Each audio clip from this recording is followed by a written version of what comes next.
mundo ang Pasko. Isa sa mga pinakahihintay at pinakamasayang kaganapan sa buong taon.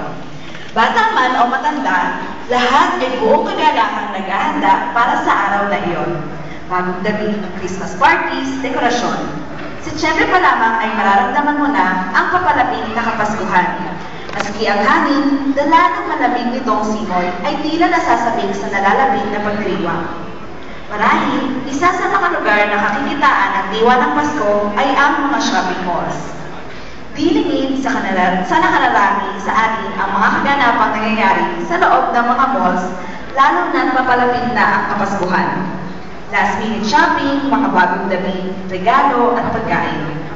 At sa gitna ng mga ito ay may mga bibing saksi na patuloy na nagtataka sa dahilan kung bakit tayo nagkakaganito taon-taon. At dito magsisimula ang ating kwento.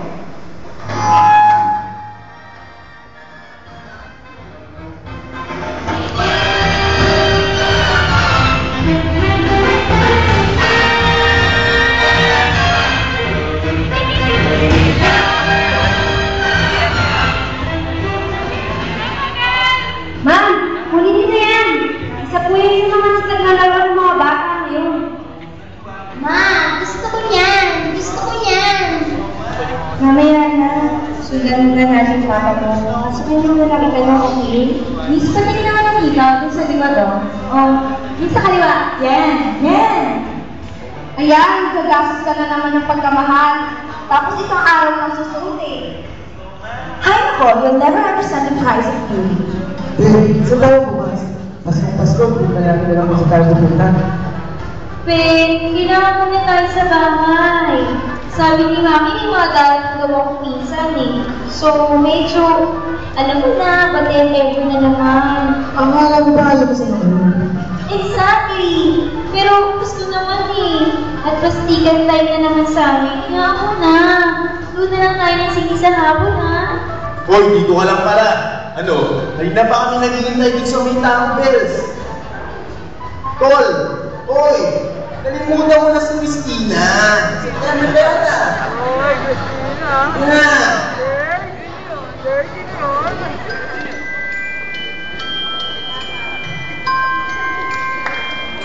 Thank you for shopping in the Supermall. Mall hours are now over. Please make your final purchases. Once again, thank you for shopping in the Supermall and we hope to see you soon. Good night and Merry Christmas.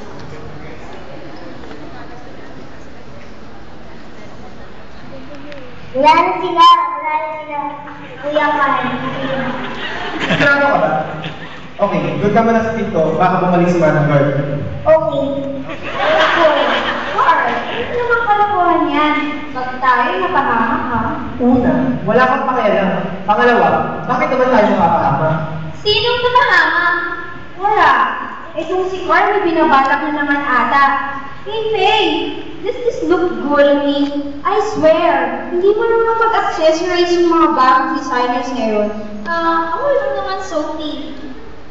Nakita mo ba yung bagong display na dancing shoes? Teka, ano na naman itong binabalak mo, Aber? Shhh! Lalabas ako. At sino lalabas? Kuya Carlo at Julie. Akala ko kasama ko doon ka lang sa pagkuhan. Ano na naman kalokohan ko, ha, Carl? Natandaan mo yung huling beses na may plano, ha? Ano ba kayo? Pasko ngayon. Maaga sasarado ang mall. Ayaw niyo bang lumabas? I think you're forgetting one thing. Manikin ka. People are gonna notice. Walang naman na tao may kramili sa siko, no? Kaya nga mag-disgrace tayo eh. Wala naman nila. Ano alam mo tanda? Palibasa, nandito ka na buong buhay mo. I know about you guys, pero hindi nyo ba gusto malaman kung anong nangyayari sa labas? Bakit taon-taon, ganyan na lang sila palagi? Bakit marami silang binibiling regalo at dekorasyon? Bakit maraming laruan? See? Hindi ba si Danilo? Si Manong, dali! Okay na dito, boss. Maraming tao. Go, Jay. Munti ka na. Teka, Carl. Ang ibig mong sabihin, gusto mong lumabas doon? Dahil gusto mong malaman kung anong dahilan kung bakit sila nagkakaroon ng ganito taon-taon? Exactly! Sira ka ba? At ano naman ang gagawin mo kapag nalaman mo ang dahilan ng lahat ng ito? Mapapahamak ka lang. Wala silang pakialam sa isa't isa. At mas lalong wala silang pakialam sa atin. Kahit mga kaibigan nila, kinakalimutan nila. What's with the sad and drama, Ivan? Basta, ewan. Siguro kung malalaman ko kung bakit masaya sila, baka matutunan ko rin yun.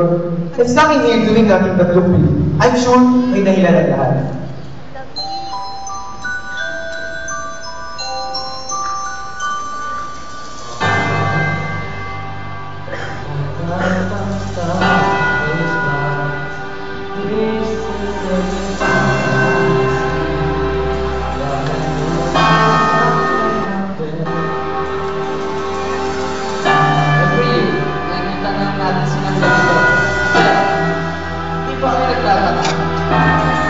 Malalaman ko lang kung paano at bakit sila ganun. Gusto lang sana